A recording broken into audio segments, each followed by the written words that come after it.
Hi, my name is Lisa Robyn Wood and I am the founder of Grip Corporate Coaching, performance coaching and training for leaders, managers and individuals in London and Oxfordshire.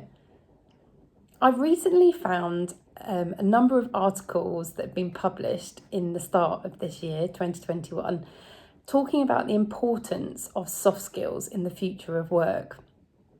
This to me is a revelation.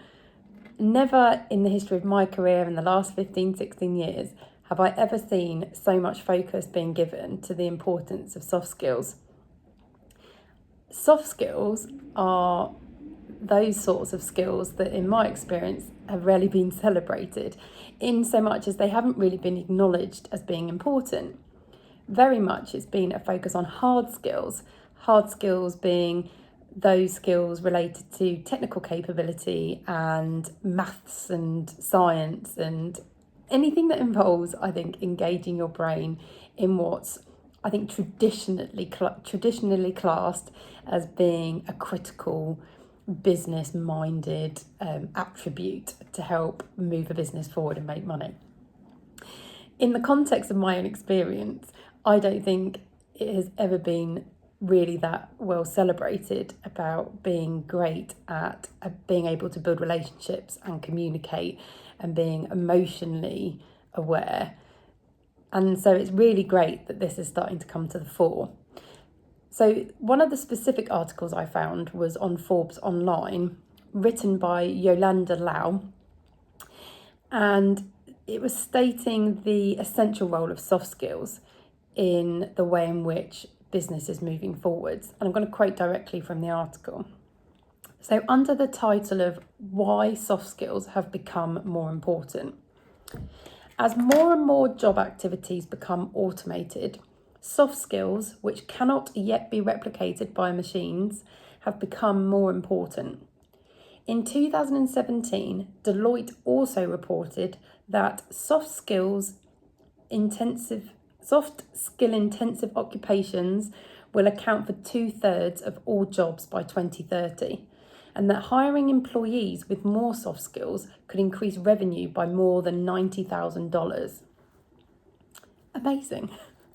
Finally, soft skills are getting recognised for what they should have always been, which is being capable of creating more revenue for businesses. So Hayes Recruitment published an infographic in January of this same year stating the key soft skills that were crucial for 2021. I'm going to talk through those now. So number one is adaptability.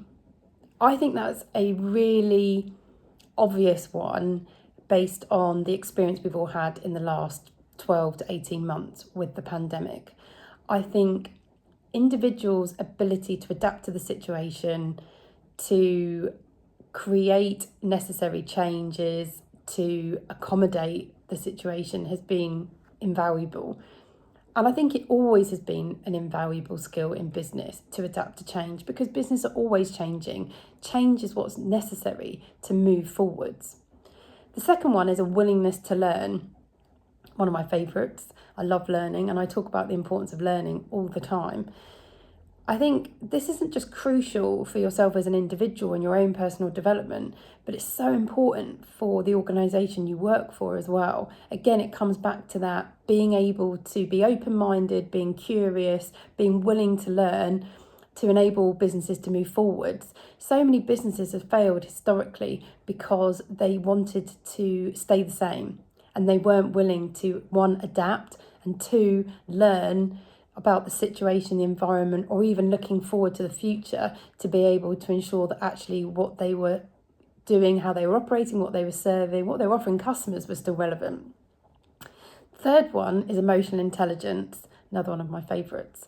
So the critical importance of being self-aware in respect of understanding yourself and then also understanding other people and being able to use that to strengthen relationships. Business has always been about relationships, both internally and externally with customers. So emotional intelligence is a huge part of that. 4 is communication. I don't think I've known a time more globally where communication has been so critical, whether that be through governments, through society, through businesses, through individuals, through all of us being able to stay connected and together. Communication is such an important skill. And I think we disregard actually how difficult it can be for people. It doesn't always come naturally. I think I have often disregarded my ability to be able to communicate with others as something that's just, it's just the way I am. It's not a strength, it's not something to celebrate. But yet so many people struggle with it. I'm sure you can think of people, both in terms of those in the public eye as well as in your own personal life.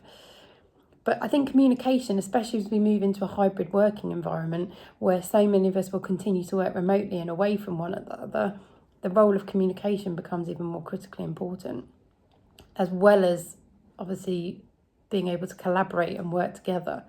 So number 5 in the Hays list is problem solving. And I think that comes back to that dealing with change, seeking solutions when there are problems. Obviously, we've had a huge amount of those recently. But it's not just solving the problem, it's doing it efficiently, it's doing it effectively, it's doing it with speed when speed's required. But that doesn't mean it should be done sloppily. And then the last one that Hays mentions is creativity. So creativity in respect of thinking outside the box, challenging status quo, coming up with new, original, practical ideas to problems, and focusing always on thinking about what's next. That enables us to stay ahead of the game. So those are the 6 soft skills that Hays Recruitment talks about.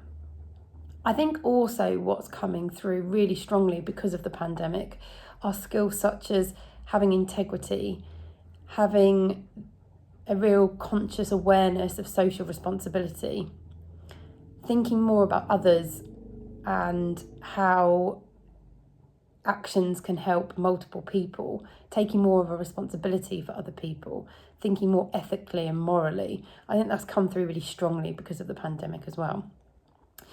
So think about those soft skills. Think about them in respect of your own skill set. If you were to rate yourself on a scale of 1 to 10, 1 being needs development and 10 being absolutely nailing it, where would you rate yourself on each one? And which of those do you feel that you could improve upon for your own personal development so that you are really setting yourself up for the future of work? If you want to talk about this in more detail or would like support in your own personal development in these areas, then you can find me at gripcoaching.co.uk.